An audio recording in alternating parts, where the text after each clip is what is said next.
When you record the Zoom call, not would save it. Otherwise, you can record it manually, probably using OBS. I would say is the best program. Oh, okay.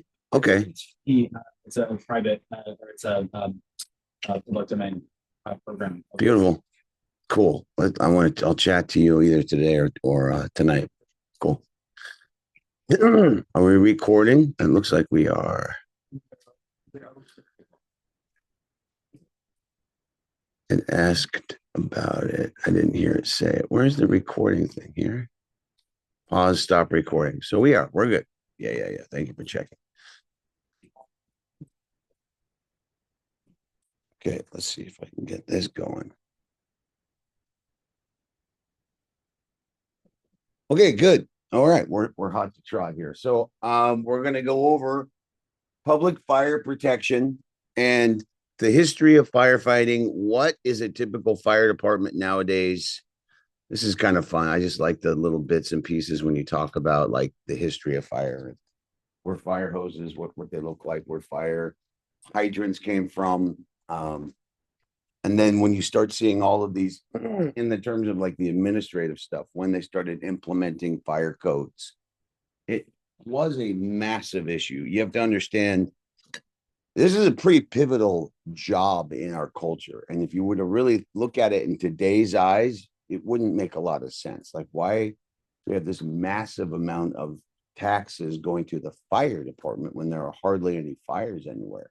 Of course, I say that, but down in LA right now, you're getting billions of dollars of damage. But it's very few and far between when you have that. But you have to realize how common fires were in the old days. You didn't have electricity, you burned fire, and fire was essential for our entire life. And so you have to see what those things were and what they meant to us back then, so you can see why we're important, and then how we've kind of filled needs throughout the culture as we've modernized. So we'll go through all of those ideas there: the history of modern firefighting, the history of wildland fire, the evolution of all of this, and describe the fire service symbols, and enjoy kind of a little history, a little walk down memory lane. You don't have to write all this stuff. By the way, these PowerPoints will be up on the modules for Fire 110. I apologize. They made this one is probably up today. We'll say chapter 3 on it under the modules, but I will get this up for you to take notes on, and I'll have the other ones up prior to the lecture so you can go and follow through on them. You can make your notes as you go. Okay, so what is basically fire? And you can answer this in a multitude of ways. But what's going on with fire? Anybody want to take a stab at it? Because now you're like, well, how do I even how do I put it into words? What is fire? It's a combustion reaction. An oxidizer Great. And the fuel are release energy. Yeah, that's essentially what we're doing. We're creating an oxidation. Rust is an oxidation.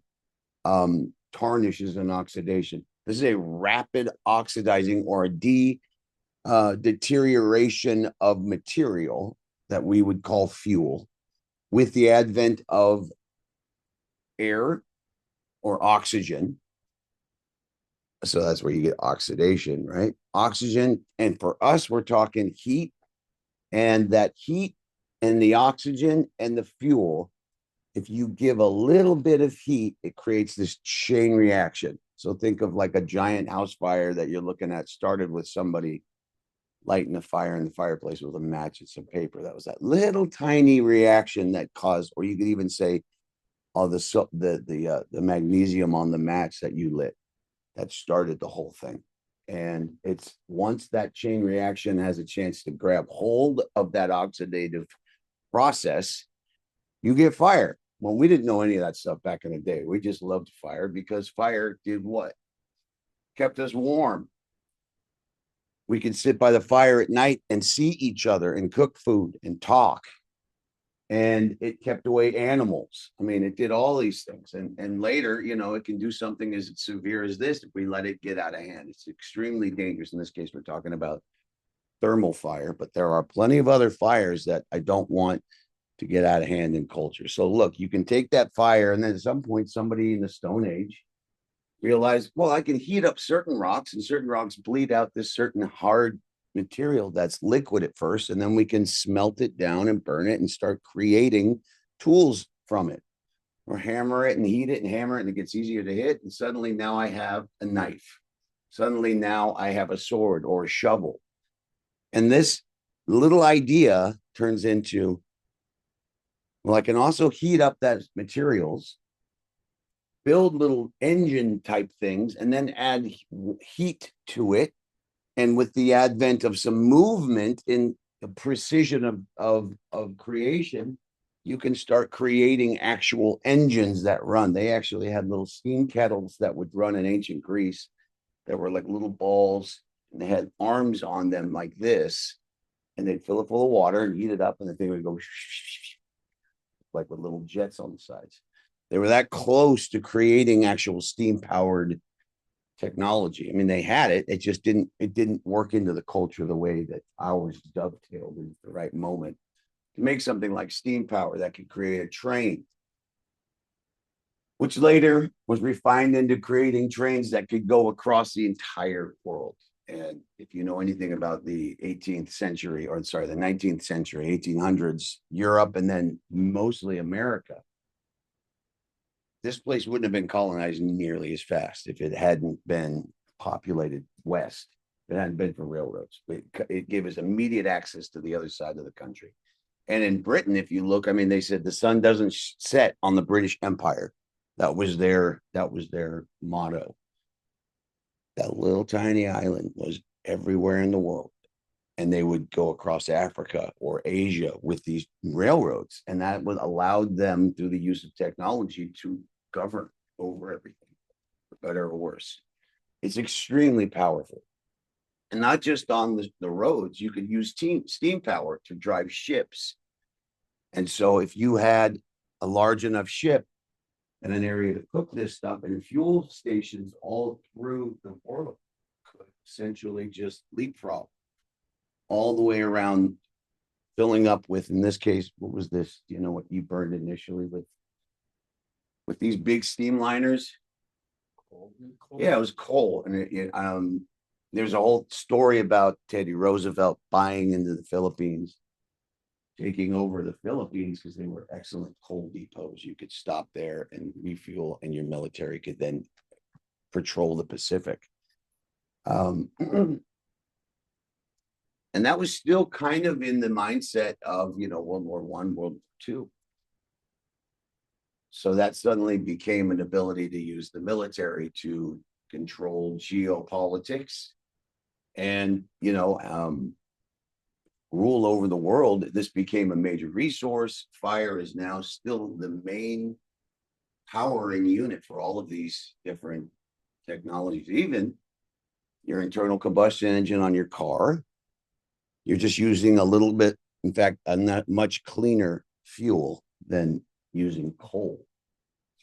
Did you hear in the turn of the century, they were saying gasoline, it's the new clean fuel? Because there was a massive issue in cities, San Francisco, New York, horse-drawn carriages, horses would defecate all over the roads, and there were piles of horse manure that got piled up throughout the days and weeks, and that had to all be shoveled out and thrown away, like tons of feces a day.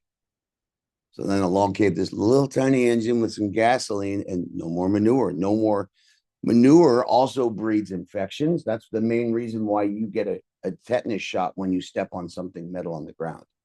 It's not from the rust. It was from the horse manure that was all over the grounds that would have been on that nail or that piece that would have scraped us. It was that common that it was, every time now we still go back, they give us a tetanus shot. Chances of having tetanus from rust, it's not rust. Rust isn't anything that's infectious. It's from the horse manure. So this little engine, anyway, giving you a quick little fun part about it, turns into something much bigger, much stronger, much more technical. You use a little water to cool it off. You're burning fuel. You got yourself a car engine or a boat engine. You make it radial, you get a plane engine. And now you can fly across the world. Now we have jets and ramjets that use the same idea. The compression and the power of burning something can speed things through our three-dimensional world. Now, even civilians can travel everywhere. Our military certainly has access to all of the places. In most cases, we don't anymore.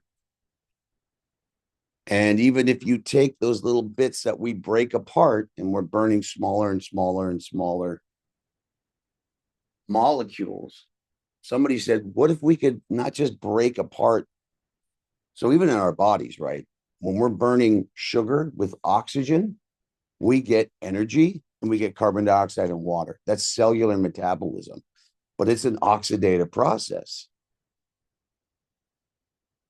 And what you're essentially doing is breaking apart the molecules of sugar, the molecules of oxygen with fire, with heat, and then those pieces recombine on the other end as some other molecule, right? At some point, somebody said, what if we blow up the molecule? What if we blow up the atom? That's the same idea. Huge amount of energy released when the atom itself is separated apart. And that's nuclear energy. And, you know, this is the new terrifying thing over the last half of the last century. This is what we're all afraid of. I am certainly. Anytime this stuff gets into the hands of ne'er-do-wells, shall we say, we're flirting with disaster. But it doesn't have to be that dangerous. We even have things like electrical energy, which are powering everything by the use of these plants someplace, spinning in a turbine that shifts polarities, which allows electricity to fly through wires or in batteries. And that's given us our ability not just to connect physically, but virtually all over the world, speak to people. I mean, where would we be in the last 20 years if we didn't have an iPhone? And we use it in our technology doing things like thermal imaging or in a fire. This not only can see in the dark, but it can see heat, and it can show you levels of heat by color and brightness of white and dark, depending on what setting you have it on. These things work well enough that you can put it on somebody and see the underwear, or you can see them cut a fart, by the way. This is what firemen do when they have nothing to do, right? See if it works. See if it works. Pretty amazing. All because we learned how to harness this little guy here. It's pretty impressive, right? So, I mean, if you can think of fire as the essential tool to technology, you understand why fire departments have been at a major priority for any culture. So what's our job nowadays? Well, it's changed significantly. We've added a lot more responsibilities onto what we do from the original. There's a fire, let's go bring a bucket brigade over and take care of that. And now what we do is basically risk management. This is what we decide on if we should risk our lives or if we can do it in a way that's less risky, but still gets the job done. It's kind of the mindset of a firefighter is this. What's our risk management? Who in my crew, who's expendable? No. Is this safe enough for me to bring my crew into this fire, manage these people, and or can I just do this from outside and lob some water in? Because if there's nobody inside, why am I sending my family, my crew in there to do a bunch of work if it could collapse? So what's the probability of collapse? What's the probability of needing anything inside that is at risk of life? And if not, well, we can manage that. We'll work through it. The harmful and undesirable consequences and severity of harm that might result. And this mindset can also be at the administrative end, which would dictate policy. As I mentioned last Monday, some places like Santa Clara City, and I believe Novato too, but don't quote me. I don't want to talk tales out of school. In cases where you get to a fire and you're a single piece company where you have 2 or more people on a fire engine and you see a confirmed fire, if there is a definite no people inside, there's not a chance of rescue. Those firefighters have to stay outside until the battalion chief shows up. The officer then in charge of that decision. However, there's a captain, there is an officer on that engine or truck, at the very least in San Francisco, there's going to be a lieutenant. And if we're paying that person and he or she is being trained to that level of making those decisions, why do we need a chief there? Our first job is what? I'm actually going to put this up for you now. There's a real quick thing to think about. Somebody said it. What was it? I think somebody said it starts with an R. Okay, maybe not. This is the priority of firefighting. It's not just this lecture appropriate, but it's for everything. This is kind of how you can make your decisions on risk management. RECEO. Ratio. This is your top priority. This is your last priority on any emergency, let's say fire in this case. The first priority for this is R, which is rescue. Are there patients inside? If so, risk a lot to save a lot. We're going in at all costs to save that person.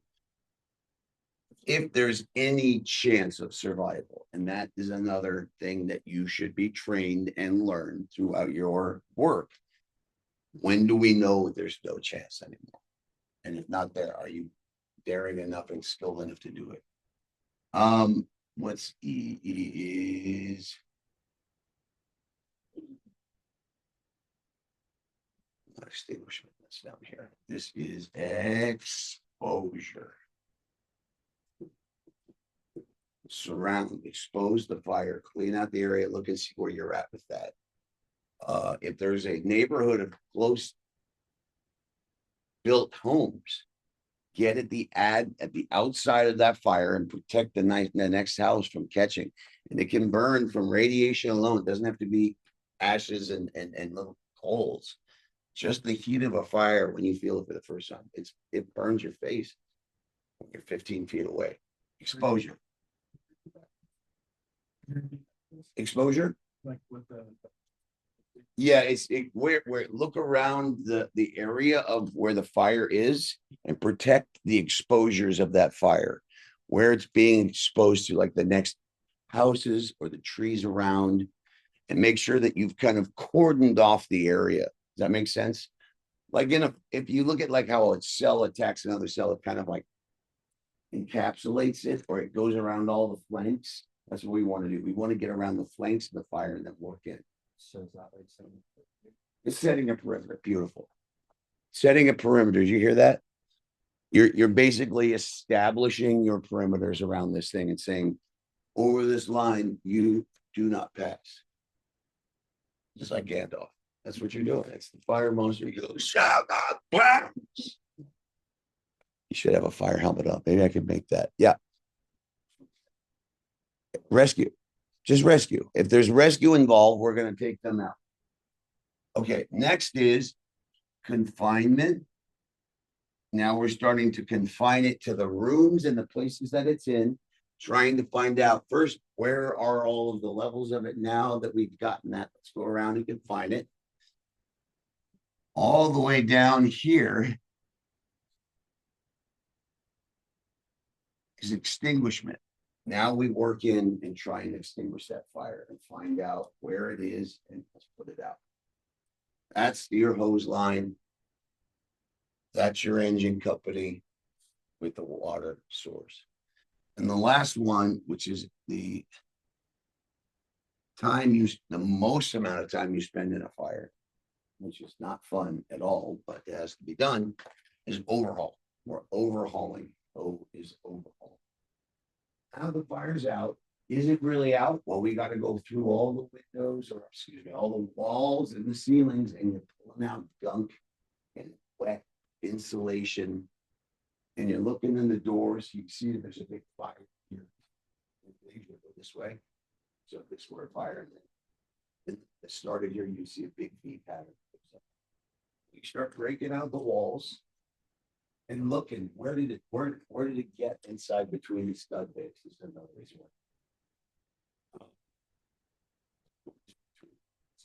16 on center. 14. So try and get yourself the helmet like this. Try and do that. That's what firefighters practice for. So you look through here and you see you're looking for things like alligator wood, like it just looks like crispy, when it looks like alligator skin. Okay, then that wood got pretty good heat. So let's go back a bit. See anything in there? Okay, so now we're essentially overhauling, pulling the ceiling out in that fire, soaking wet, soot all over you. You're going, got my eyes again. You're like, this sucks. That's overhaul. That's overhaul. And and you have to do it because the last thing you want is you get home from that fire. It's at 3:30. You get back at like 4:30. Like, I'm gonna get a couple hours to sleep.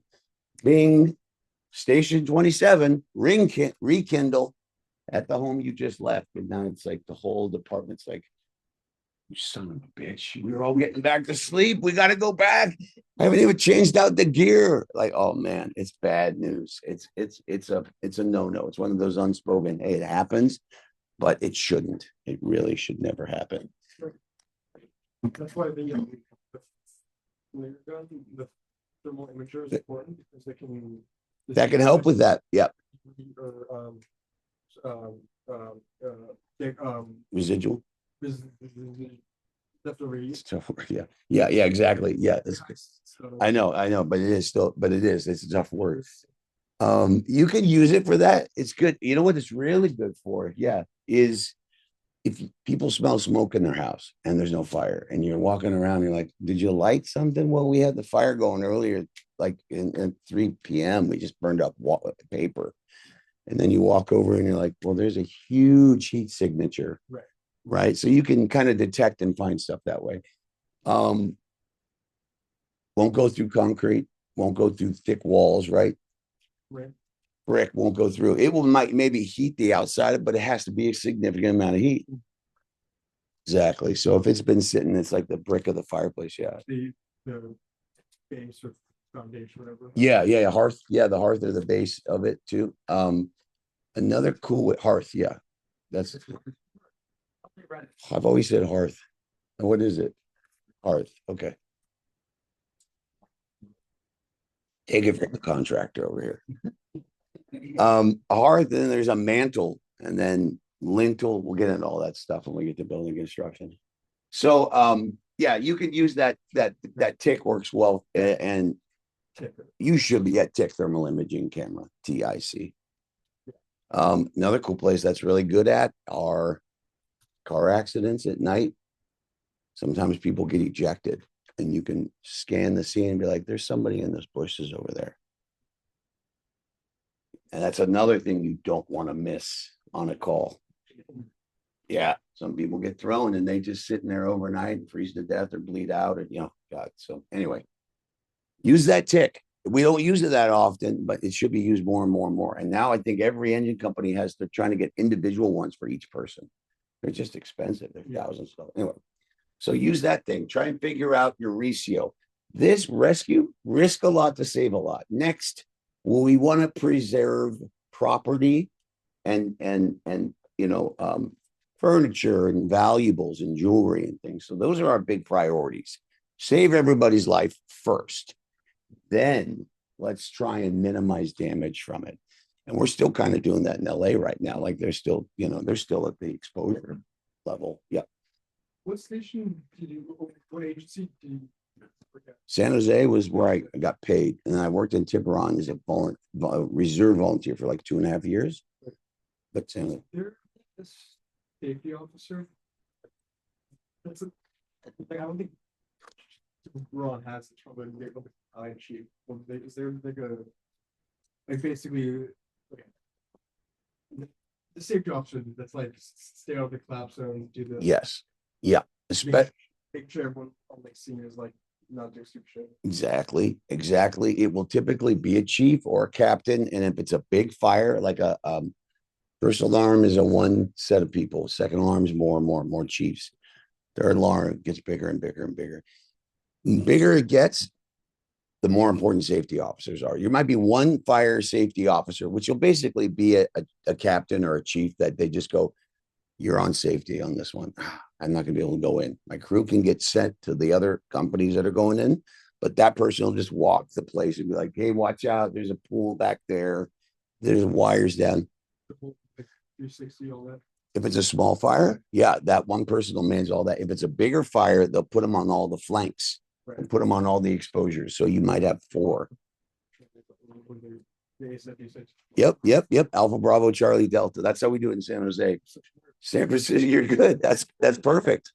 It's easier than A, B, C, and D. San Francisco still says A, B, C, and D because they're super cool. I think New York does 1, 2, 3, 4. That makes sense. It's easy enough. It can still be as confusing in hell, and it's kind of like, oh, you don't get it. That's New York. That's how we roll. But it gets tricky with like strip malls. You have to go like R1, R2, R3, or you go like say Alpha 1, Alpha 2, Alpha 3. Like, I love that. The A side is the front, and then it's A side, and then left is B, C is rear. Clockwise, you go around. Yep. You're right. You're right. Like so, but the question is, one more thing I'll throw out there. In a place like this, where's our alpha? It's the building apart.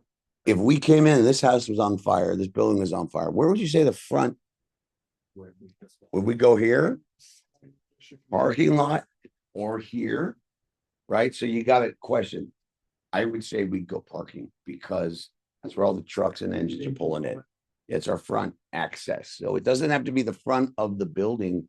It's kind of the point of which we're accessing the building. It's a good way of saying it. You can always, I guess, establish district command, right? Yes. Residential structures like, okay, this has clearly A, B, C, D.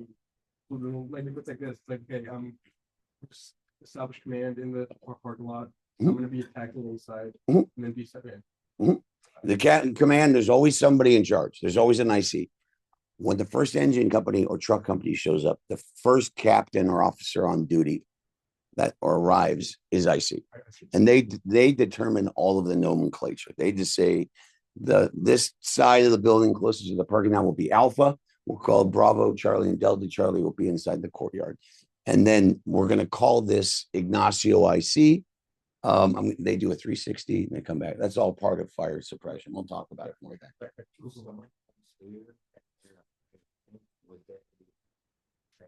Yeah. It would make sense. It'll be a chief. A chief's major role on a fire would be to take IC so that you can then give the captain back to the crew and they can do some work.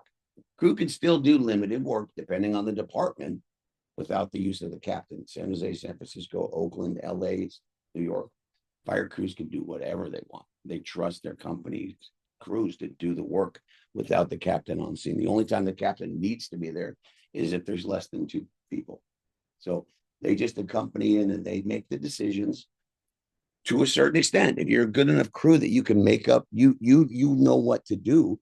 The captains just let you roll. That's a wonderful vote of confidence. Like when you know, they're like, go get that. I don't know how, but you do it. You're like, he's trusting me to do it. Like that's a wonderful feeling.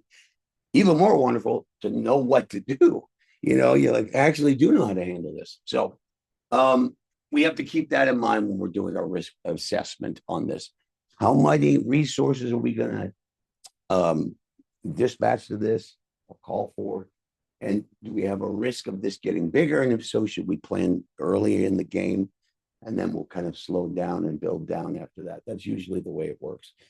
Bring everybody there and then drop them off as they're not needed, but not necessarily, they're known for sure they're not going to be needed, and send them home.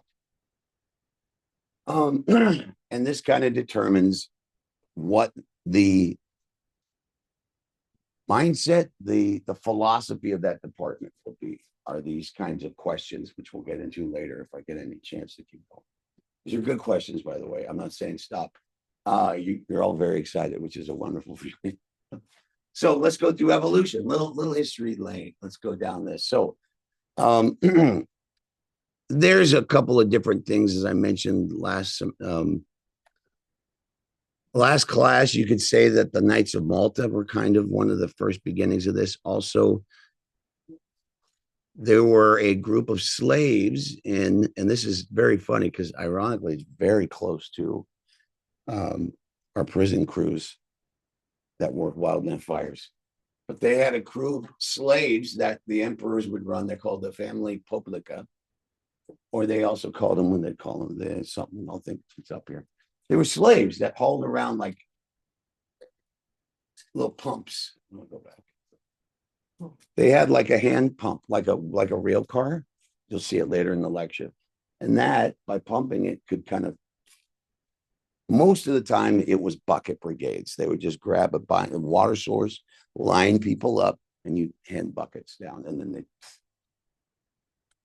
you're pissing on Inferno. It's not very effective. You got to get there early and fix it.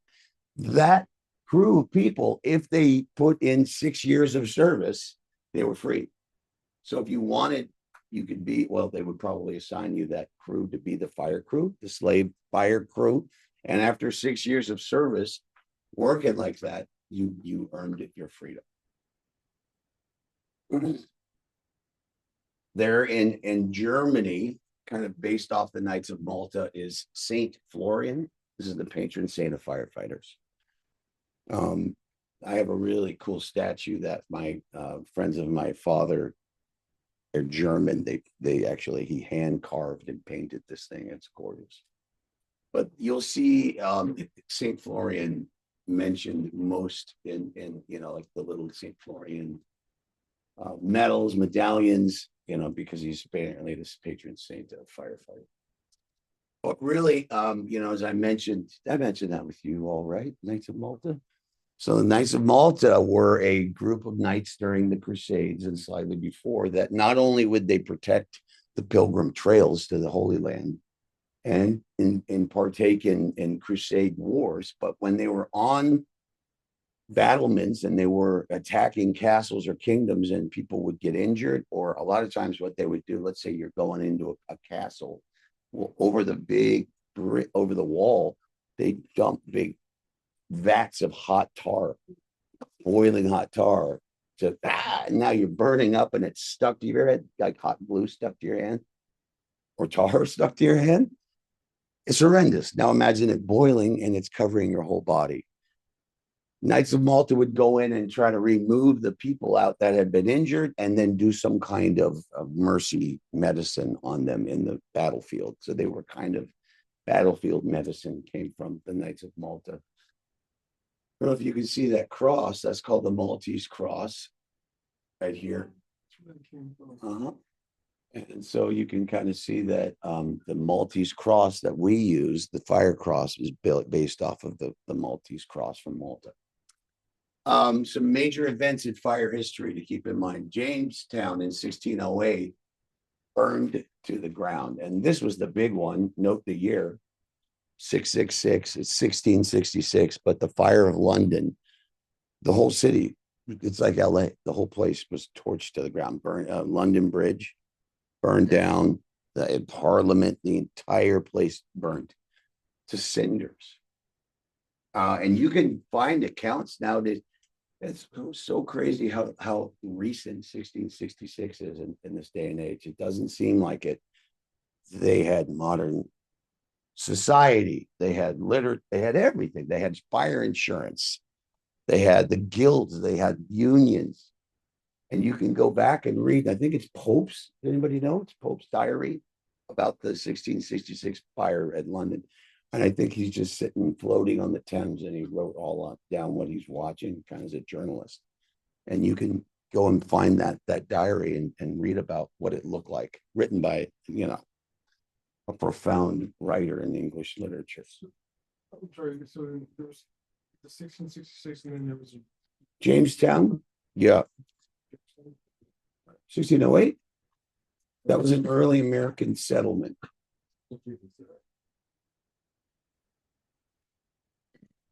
Actually, 100 and some odd years after America had been settled, Jamestown. So who settled here first, aside from the Native Americans? Who came from Europe over first? Spanish. Spanish had this place for about 120 years.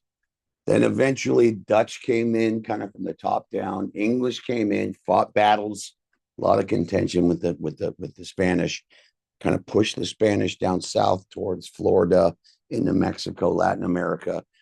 And the British bivouacked on the East Coast. So you see like, Connecticut, New York's, the Carolinas. And as they spread, it was like a freaking, like a radiating spot out. And that land was either bought or fought to get.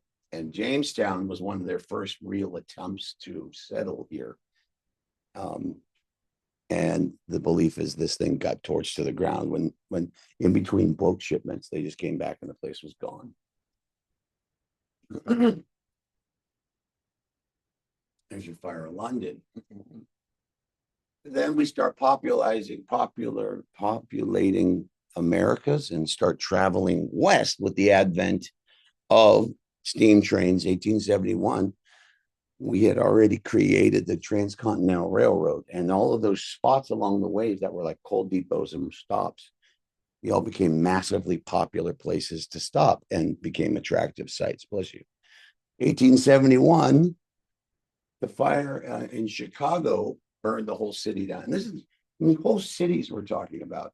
It was just unbelievably uncontrollable at that time with the technology, with the lack of any fire prevention, with the advent of building codes that were conducive to fires. Stuff would just go, and if it went, it went. The mythology of this story is there's a woman. What's her name? It was her cow that kicked over a lantern in the barn. What's her name? I can't remember it now. Molly. That's like Molly. It's an Irish girl. I always blame the drunk Irish people for it. Was it? Yeah. It's like Molly O'Dwyer or something. So they have footage. You'll see like the cows kicking the thing down. Like that's what did it. That cow. These are some real pictures of what Chicago looked like.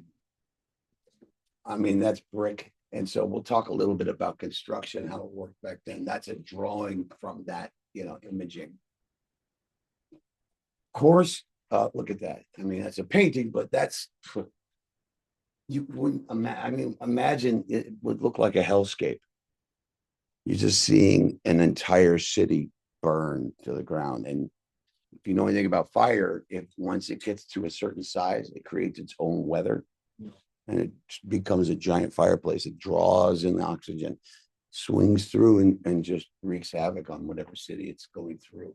Well, here are some of the old ways of building construction. There's a thatched roof. And these are just cross logs. These are timbers, large timber. Oftentimes, you don't even see this cupola is probably a chimney. A lot of houses didn't even have chimneys. They just start a fire like in the corner of the house, and they put a hole at the top and open the door a little bit so that the wind would go up and through the house. So that was a luxury, was to have a brick enclosed fireplace. Pretty conducive to fire. Here's your kindling right at the top. You could build these to start fires in the woods. You literally take logs, cross member them, and put something on top, and that thing goes up like a thatched roof house. Okay.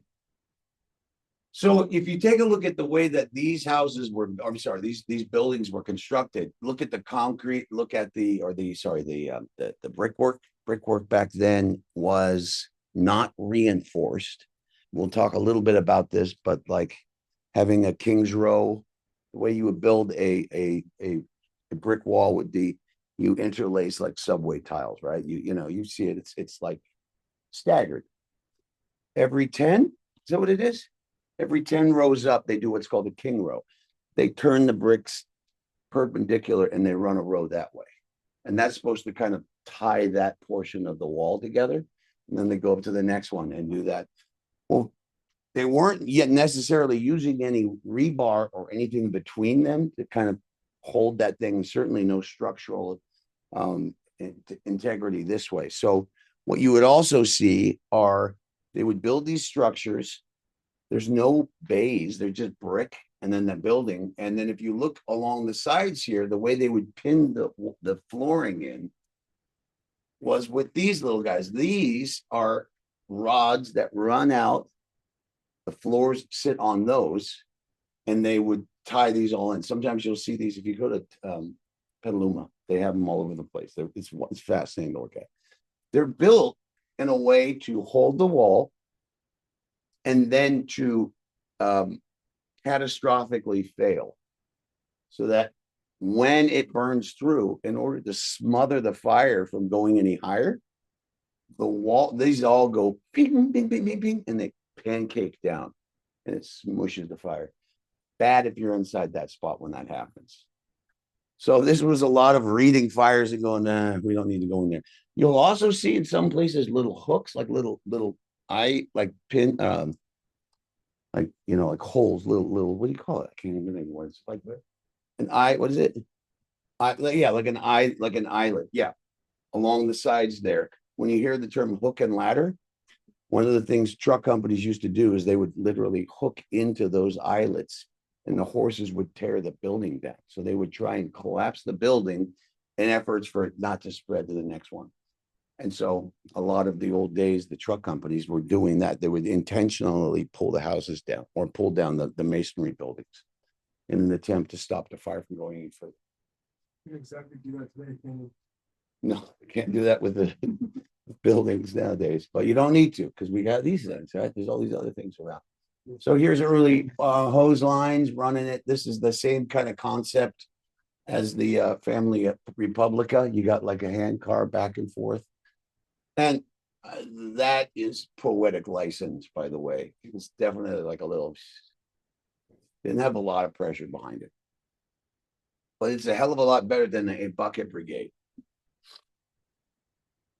Here they got a little guy going, no, instead of just running directly to the fire, look, they got this just going to a well and then filling the little water in the well.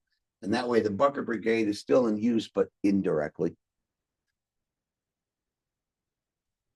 Okay, so while all of these issues were going on, 1647, one of the first governors of New York, it was in that time New Amsterdam, Peter Stuyvesant started building with codes, with specific guidelines to what we needed to have in a house. And every house needed to have wood, non-wood or plaster chimneys. So if you're going to make a chimney, don't make it out of flammable materials. It's a decent idea. And they started appointing volunteer fire people, fire chiefs, fire wardens, and it would be most of the time you were part of the fire department or bucket brigade, like every able-bodied man in the department or in that city was part of it, and you could be called in at anytime. Whenever there was an emergency, everyone just rushed. Just actually at that point, you volunteered. Like people wanted to do that. It was a major political move, and it was also a valiant idea. Yeah. Is this when they fight to get like rights to the fire? Get rights to the fire? Yeah. Like, so it's that like two companies around. Oh yeah. Yes. Duke it out. That was a little bit later, but yes. Yeah, that was when firefighting made money. This was all volunteer. This is just put the fire out before our houses blow up 2 miles down the road. Everybody rush into it. More towards the late 18th century, 19th century, when what had to happen, I'll show you, there's fire seals. There are these little seals that you put on your building which says, I pay taxes or directly to the fire department. And so you can put my house out. They didn't have those. Fire companies would be like, we're not paying it. I'm not going to put it out. Or they would rush there and beat each other up and see who got to get into the. It probably only happened like 6 times, a dozen times maybe. But it's a great story. They say like shootouts in the Old West maybe happened a handful of times, but it's like all we think of in the Old West. It's the coolest thing. Yeah. So our big concern was that fires would start when everyone's sleeping. There's no way to warn anybody. So they established curfews where the idea was if you're not up, you don't need light up. And so your chances of having anything burning at that point, aside from a fire in your fireplace, were lower. So people get back in your houses and let all the fires out and go to bed. There's a really, anybody know who Robert McCammon is? It's a great series of books that I just finished, and I'm very sad that I finished it.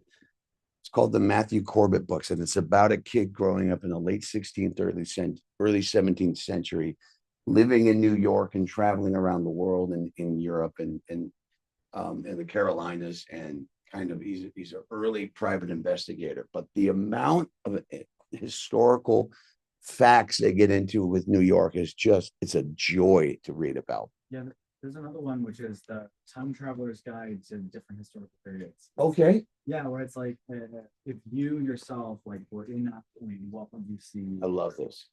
I love that stuff because it makes it real and like visceral. And I mean, a couple of things that stuck out to me were like he's reading through notes and he finds something interesting, or he's like, I'm just going to read for one more candle. Because you tell time, but you had candles and it was fuel and it cost money. And you'd be like, all right, I'll stay up for one more candle. Like the mindset of like how you utilize resources was dictated by, you know, just different things back then. It's such an interesting mindset. But there's a whole point when there's this guy going around and he's murdering people in New York, and they try and put up a curfew. And so this time they're talking about this curfew, and everyone's up in arms. They're like, keep the bars open all night. You know, like this is going to be a major hit on the bar industry and the hospitality agencies. It was really funny. It's a great book series if you're ever interested. First one's called The Nightbird Sings. And then it gets into this whole other intrigue. Anyway, it's rare that I find a series of books that you're like, haha, and you just, you know, you just devour. That was the last one. And I miss it sadly that it's over. So they appointed people to have, they didn't have sirens. They could have made them, but in a very easy way, they made these little mechanical rattles. I'll show you a picture of it. And then people would patrol the streets with the police and stuff. Police didn't even have uniforms in New York at this time. So they would carry around little blue or green lantern, blast colored lanterns. But that all had to be legislated in. And so if somebody came across a fire, this is pretty good. There's your boiler and your pumper and everything there. They would take that little rattle thing like a noisemaker. Yep. Fire, fire, fire. Again, another big milestone, 1679. This was Ben Franklin setting up Boston and Philadelphia. And Philadelphia kind of became the agency that became, whenever you do training and you want to go to the source, America's capital of firefighting is in, it's actually in Maryland. So I don't know what I'm talking about. What's this?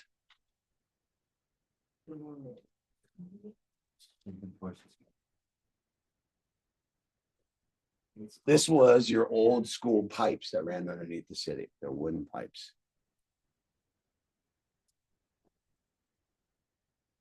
So again, volunteer companies were the big deal. And there's a couple of old dudes. So why do our helmets look that way? Anybody know? So Water drips in the back. The old, I got pictures of like my grandfather's generation. They would just flip it over and that front thing would be in their faces if they're just sitting in front of a fire and throwing big water at it. It's a heat shield too. So it stops the hot gas and air and the embers from getting into your collar. But also you could flip it around and use it that way. All right, so we're looking at old fire crews and putting stuff out, and this now becomes something that looks a lot more like this. So what are the big inventions and the things that we can touch on? Back in the old days, we were mostly fire. Now it's only about 18% of emergencies are fires that we go on. They're mostly EMS, a lot of car accidents, which includes EMS, and then just a couple of miscellaneous things. But it was a good idea to start this EMS thing, because had it not been for that, the legislation that occurred in the 70s for fire prevention would have limited the amount of activity firefighters were doing, to the point where they'd be like, you're sitting in the station, you know, 82% of your shift is sitting in the station doing nothing, and you're going on fires 12% of the time. Well, now they can say, you know, roughly, but like now it's like, well, no, we do many other aspects of emergency response and mitigation. So we're called an all risk fire department. Here's the old picture of the old barracks. Why do you need a dorm? Well, because the dorms had to house the firefighters if they were going to stay there 24 hours or longer. And old stations were basically run by families. Like the O'Malley's were at Station 6. It would be a father, his brother, his two kids, and they had that station. And Station 7, it was all it was either like the Spatinis, it was Irish and Italian. That was all the people that were dumb enough to run into burning buildings for free. Anything that was managed, and this is like the old days. Somebody had a problem, they duke it out at the fire station. It was like, let them work it out. It's between family. So they lived, for better or worse, in these houses at home and at the station. And really, they had a shed for the equipment and the horses and the stables. And in some places you go, San Rafael just got rid of their old Station 1. There was a hayloft in Station 1 between the dorms and the bottom stairs, like a little 8-foot little hayloft that they've made into a workout room. But you would keep your hay up there and you'd feed the horses.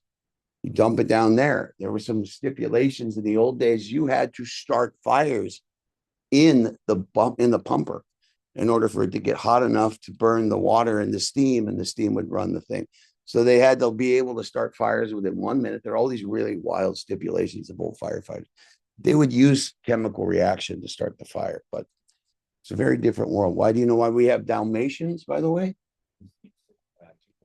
Keep the horses calm, cool them down. They saw the Dalmatian running next to them. They'd be like, okay, everything's all right. You can imagine bells ding, ding, ding, ding, ding, ding, ding, ding, and they're galloping towards a fire. Horses don't like that. So you have a dog next to them, they can see the dog and the dog's not panicking. Okay, good. Why wasn't Yeah, I've heard stories that it was the coloring was easily seen by horses because they have limited color. Okay. Makes sense, I guess. last time I've seen a Dalmatian anywhere? They're almost gone, huh? Because there's no fires. I don't know. Yeah, they ran out. They're no longer at a high desirable space. Why fire poles? Hmm? Easy access down, right? The other reason, city streets are expensive. So don't build long, build up. And if you build up, then you could go high as you want, have your dorms up top, and then slide down. The Dutch had some interesting ways of building. They would have a footprint, and then at the top, they would do cantilevered flooring. So the second story would actually be wider and bigger than the first story. Because now that they've got that small space, they can make their buildings bigger. Pretty interesting. You can find those places in New York still. It's awesome too. Oh, it's so fun. I got stories. I do I did it my whole life. So in the old days, they just wear whatever they had. That then became usually big, thick wool. This is supposed to look like an old fire jacket. Wool's nice because it insulates when it gets wet. It stays warmer, kind of blocks out the fire. Bad thing about wool, when wool burns, it creates cyanide. So that would have been an issue. The big keys about firefighting then were don't get caught on fire, stay low, get into the fire, put the fire out before all the steam and the heat come down on top of you. So then we started getting helmets and designing them slightly different between different countries. These are the American way. Those are the European way, the Pompier helmets. Those are kind of cool though, huh? But nowadays they wear one that's just like a little futuristic mask. It's beautiful. But I like the old stuff. You know what I mean? I love the old helmets. These are, again, very, very modern, basically from 47 on. The technology that went into building scuba gear was then used for using SCBAs, just the underwater parts taken out. And they were used initially for firefighting. They would use them in like coal mining and some places where you can't breathe the environment. That environment that we're talking about is called an IDLH environment, immediate danger to life and health. And in any fire department nowadays, if you're going into an IDLH environment, you are required by the NFPA to wear an SCBA. You have to have that to legally be allowed to do it. Some people fudge it.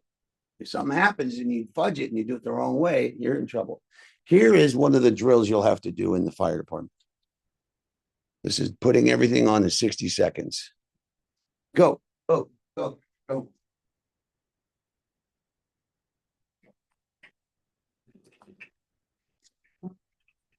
So you're putting all the gear on.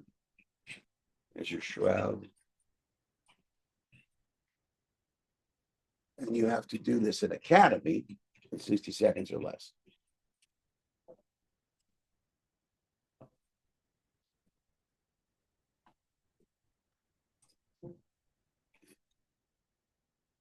Turn it on, swing it, he goes over the top.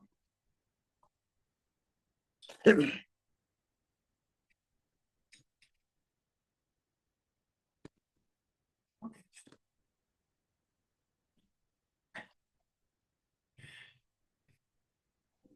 you get it all done, you slap your hands together. It's fun, man. This is stupid stuff you do at lunch break. You know, you're like, I'm gonna get it. It has to be done, but you know, it's very important. Now, this is weird. This are technically ideal H environments, not immediate danger, but they're certainly DLH. They're danger to life and health. Fires like this, you would wish you had some kind of SCBA protection, but why don't we wear it? Super heavy. You're going to be out in these fires for 4 or 5 hours, give or take, at least about that long. Brush fire, you're out there for 2 hours, just mopping up. That whole part of overhaul takes longer and longer and longer in wildland fires. So you're walking around. There's a lot more hiking involved than you would in a structure. So maybe in the future they will come up with something, but with the weight, with the fact that it's not technically an immediate danger, you'll know the difference. This fire looks bad. If you are in a house fire where you're seeing rolling black or gray or brown smoke, you pass out from one breath. That's what they consider ideal H. Don't forget about wildland firefighting. There's some unknown things that we're just going to briefly touch on. Obviously, with fire, wildland comes conservation. What are the best ways to manage your wildlife and your wilderness areas? Lesser known facts: old American Indians, Native Americans would use fire. They'd burn out the big buffalo lines. This is one of the ways they were able to take down huge numbers of buffalo for their tribe. They would burn the field and have them run off of like cliffs and tumble down, and then they'd all go down and scavenge that spot. Buffalo didn't fare well by any mankind. At least they used a little bit more of the buffalo than their tongues, which is why we Americans hunted buffalo, was for their tongue. It was a delicacy in New York. Okay. So they used this not only to do buffalo hunting, but it did help with redoing the vegetation. You clear out the bottom layer of the brush and things. You create fertilizer, you create a coal that can be used as fuel. And a lot of the trees, like sequoias, need heat for their capsule to burst open to actually grow. So it's built into nature to actually need fire burning through things. So it allows different trees to catch and move. And these can be, this is really, I wish I had more wildland fire fighting. It was so much fun. And you see big fire. It's definitely for the new and adventurous to go and do this, because you're out doing crazy stuff with friends, seeing fire, do all sorts of wild activities in front of you. Fire nados. My buddy saw a fire nado. It was a tornado made of fire that rolled and lit a hillside that was about 100 feet away, 100 yards away, lit that on fire. And it's like you're just watching these things happen. It's profound. Lightning inside fire creates static electricity, and you're getting lightning shooting through everything. So there you go. So you burn down everything, but eventually that's supposed to help with the regeneration of new growth and things. And so it's necessary. It's a little bit tragic. And of course, you don't want it to be the case, but that's what happens. So as we across the American plains, a lot of forests were cut down. Again, not for all the reasons you would think. Yes, sure, houses and lumber, a vast majority of the lumber that was cut down was turned into coal or charcoal to fuel trains, to fuel engines. And they would take huge acres big pile of dirt, a pile of trees and brush, light it on fire, and then throw dirt on it and let that smolder down and create all of this charcoal. They would then package and sell for the train boilers.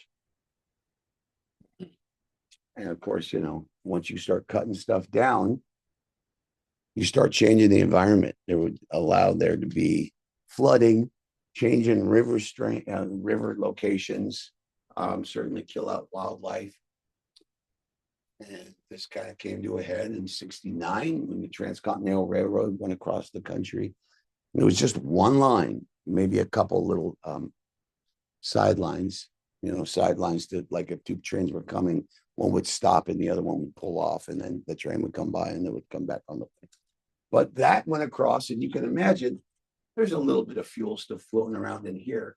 So they did have like screens inside the exhaust, the tops of it, but still coals and embers would come flying out like the plane's on fire.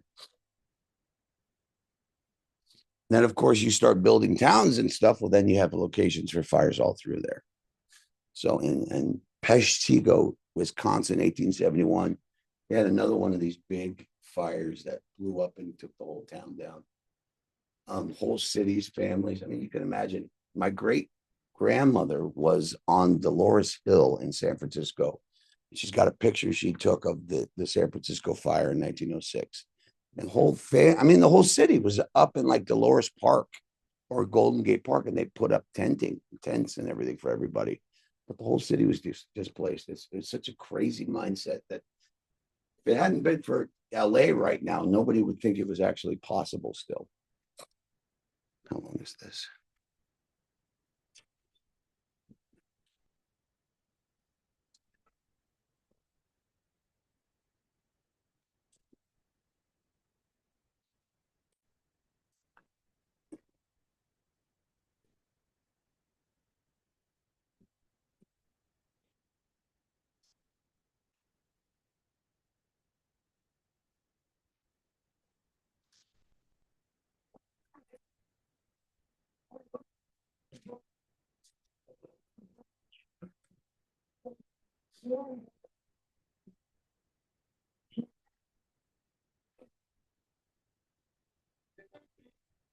Okay, let's go.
That was that.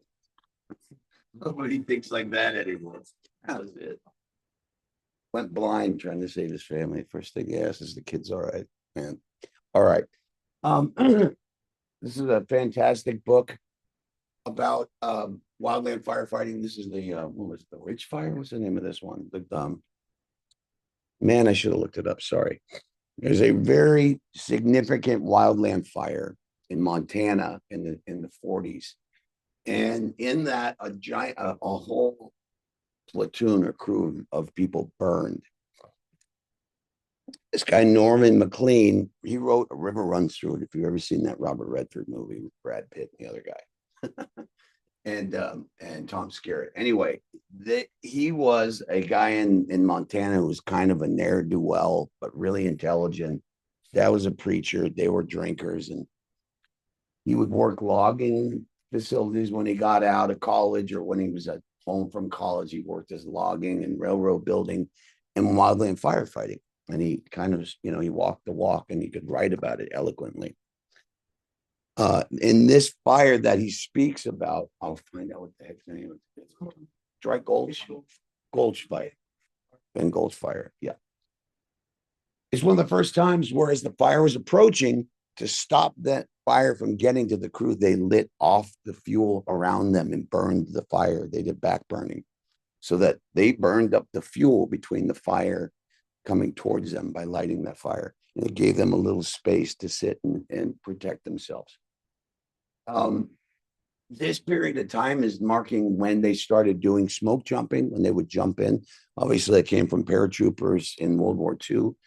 And then they started adapting that same mindset. We could just jump into these fires in the middle of nowhere. We don't have water. We have tools and we can cut lines to break up the fire from getting from point A to point B by making a wide enough fire break. And all that takes is tools, shovels, and enough people to just start digging. So they would drop these people off with a big supply of, on another umbrella, like a big, like foot lockers full of shovels and tools. And they would basically go to work and cut lines around the fire and then hike out to some place where they could get picked up. Very, very wild times back then.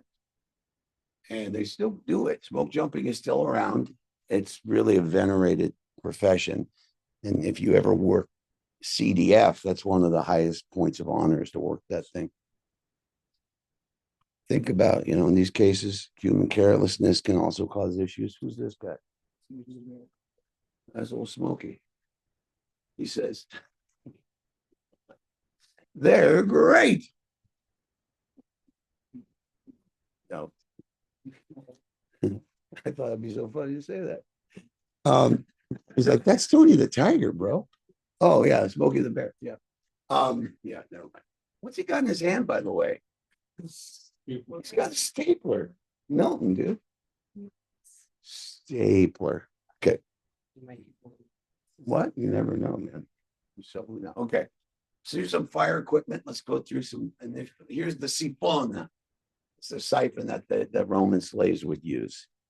You can see there's still the idea: two pistons, pressurized hydraulic power to get fluid going. Which is, here's a pumper. So down here is a fire. Heats up the steam. The steam then runs through this little boiler thing here. This is essential to using fire because when you're using the hose and you shut it, you create a back pressure.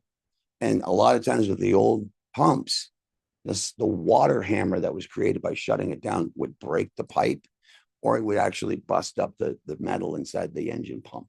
So for us, we have a centrifugal little like a centrifugal pump that allows, and when you stop it on the end, it pushes the water that comes back in, goes in this roundabout. For them, they had this little boiler thing or this little governor at the top that basically is between where the water would come out to the hoses and where it comes in from the pump.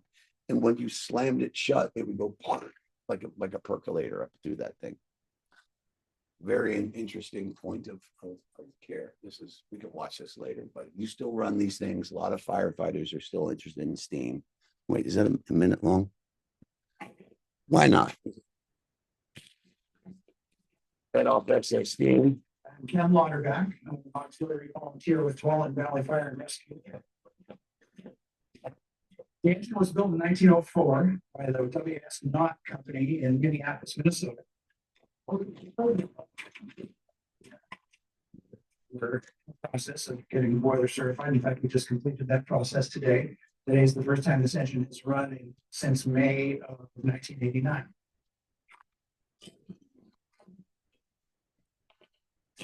That's coming down with horses behind it. And we're going to use it with our fire prevention and public education programs. And it's a great thing to educate people about the history of the fire service and how far we've come. Anybody that works on steam engines will tell you that they have a life of their own. They are living, breathing, and just to see it sitting there cold is completely different than seeing it operate. So I'm very pleased that it's back in operational condition and we'll be able to show people what it's really like.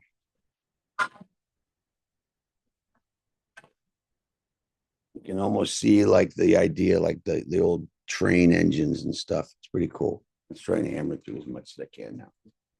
Equipment, fire hooks. These are the hooks I was talking about that you would catch onto the eyelets and yank the building down. A truck just means to carry stuff. That's all a truck was. It was a big toolkit. Mostly ladders, but all this other stuff. There they are attaching the hooks and pulling stuff down. There's your pump. An engine carry, usually, traditionally, we can say this, engine companies have a pump and hose. Truck companies have ladders and all the tools you need. Here's an old leather riveted hose. That's an old nozzle. This thing weighs about 70 pounds. Yeah, imagine swinging that thing in the fire. They're crazy. All the old metal ones. This, anybody know what that is here? This is a pipe. You can see there's a hole there. That is a bored out hole. They would cut big auger hole, which would then bring water up. And after they do that, they would hook up this to, they'd wedge in a supply line to the pump or whatever. And when they were done, they'd come back with a piece of cork, plug up the hole, and they would mark it above there. And if you don't know, fire hydrants are still called fire plugs. Same idea. And so when they got to a fire later on, they'd be like, there's a plug over there. Rather than having to go dig it out, they just go over to that thing. Here they are. We'll talk about making the hydrant later. We don't have time to watch that, but so all of this stuff got better. The big changes were, let's get pressurized water and let's really move this stuff through. And the engine, as I said, carries the hoses, does hose work, puts out the fire, whereas the engines do. And you could say engines do reseal, ladder trucks do, or trucks do laddering, overhaul, utilities. They shut off the main power grids and everything, shut the elevators down and stuff. Ventilation, they cut holes in roofs, forcible entry, rescue, and search. And that's kind of the way that we say engines, reseal, ladders, loopers, kind of the range of what the C.A.R.E is. Not necessarily in that order. There are little extra pieces of equipment. There's my old brush patrol. That's a small two firefighter truck with about 20 feet of hose line off both sides. And you can do pump and roll. You can get the pump going and drive. And as you ride, you put in the fire out. Somebody stands outside, engineer drives. Very fun for it's aggressive rapid attack. It's fun. And they will go on strike teams. They'll have a specific job. Think about like a war. You got troopers coming in, you got tanks, you have planes. They all fulfill, perfect, a specific task. Rescue ops. Now we're talking high, all rescue, fire department, all emergency. We have to be able to do all these things. Heavy rescue are the things truck companies on average can't do. So we go into all of the crazy stuff. High angle rescue, building, repelling, water, swift water, confined space. Kids fall down wells or inside pipes. We got to get them out. That's what the truck company's for. Light rail. There's your average rescue. I think that's San Francisco's. Yeah, that's rescue too. My dad worked rescue too for about 15 years. It's not him. High angle stuff, and you have certain gear for certain things, right? So these are also part of that urban shield. Every year there's a get together in the Bay Area where they mock up these big catastrophes, and all the departments come together and work with each other and see what they carry and how they can do things in the future.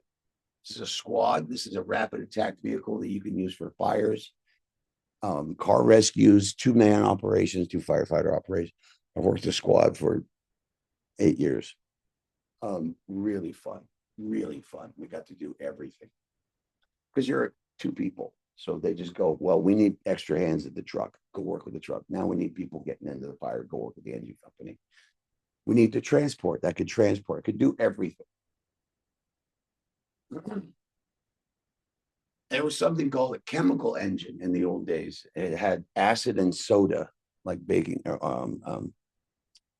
sodium bicarb, and they would mix it. And the old, those old like copper extinguishers, You would mix hydrochloric acid with a soda biscuit, and that reaction would cause foaming, and you could put the fire out. Don't get it on your hands.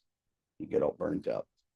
They had giant ones that they would use in the fire departments before we had decent equipment that would just make a giant fire extinguisher, and those people would rush over and quickly put some soda on the fire to slow it down so that the other people could get there. There's your fire, guys. There's our rescue exposure confinement. Did I get it right? Yeah. Okay. So we're always looking at what needs to be done on this. I don't know. Does this say right? The United States has one of the highest death rates per capita in the industrialized world. I don't see how they can say that. If it ain't just because we're so much bigger than everybody else. So we manage all risk. What are we supposed to be doing? We got to manage these ideas. We handle all emergencies. We focus on prevention. And then there's this whole thing like, what in that area what do you value most? You would think in LA, they'd say all of the millionaires and billionaires who live here, their homes. Somehow that slipped through the crack. So there's a large component of EMS. There's public education, outreach. We can do CPR training.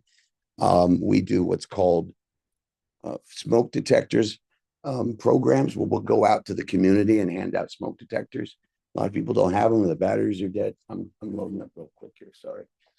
We'll do CPR. In fact, if you're interested, I want to start setting up PR programs. We go like farmers market and like talk about the foundry and talk about CPR program. Just do like a hands-on day just to get out there. I mean, we're the only college in Murray County. We should be doing this stuff. It's kind of our duty. So if you're interested, we'll talk about it. We got a while to work. Anyway, fundraising, nonprofits, working together. These are always fun. Kids have birthday parties at the fire station. Anybody ever do that? You did?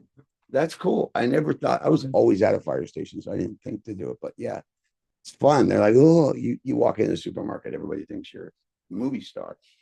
You just walk in like, how you doing, buddy? Here's a sticker. Here's a sticker. That's a great way to meet people. There you are. You get dressed up in your gear and you go, see, I'm not scary, am I? And show them what it, so if they're in a fire and this big monster hulking Darth Vader guy comes in, they come to you rather than hide from you. So you put the gear on. Sometimes you're doing it and they're like, they get scared. Like, that's just me. It's just me. Look, show me. I'm not scary, right? And they're like, yes, I am. This is our all risk thing. I'm not going to put it on, but I was San Jose's. I'm in that. I was in, they'd always say, put Alan in it. He doesn't mind doing it. Then I'd have to buy ice cream for everybody. Anytime you're in a news image or something, you have to get ice cream for the whole crew. Everyone's like, I'm not doing it. I'm like, hey, what the hell? I'm a hot dog with that stuff, My dad said, you're not doing it right. There I had a picture of me working as a reserve in Tiburon, and I'm carrying a lady out, but I got a helmet on. You can barely see it's me. He's like, you're doing it all wrong, man. What are you doing? First off, you grab an animal. And then when it is, you got to come out with your good side and you take your helmet off and you look up like this. And then you see the guy. In all the news clippings, he's totally doing it. I'm like, he's a funny guy. And I'm like, all right, I'll do what my dad did. That's fun. There's the arson investigation. Anybody seen Backdraft? De Niro plays an arson investigator. Fire defense planning, we're doing this, right? You're starting to do that in the fire foundry. This is huge. So all of this kind of falls into NFPA 1500.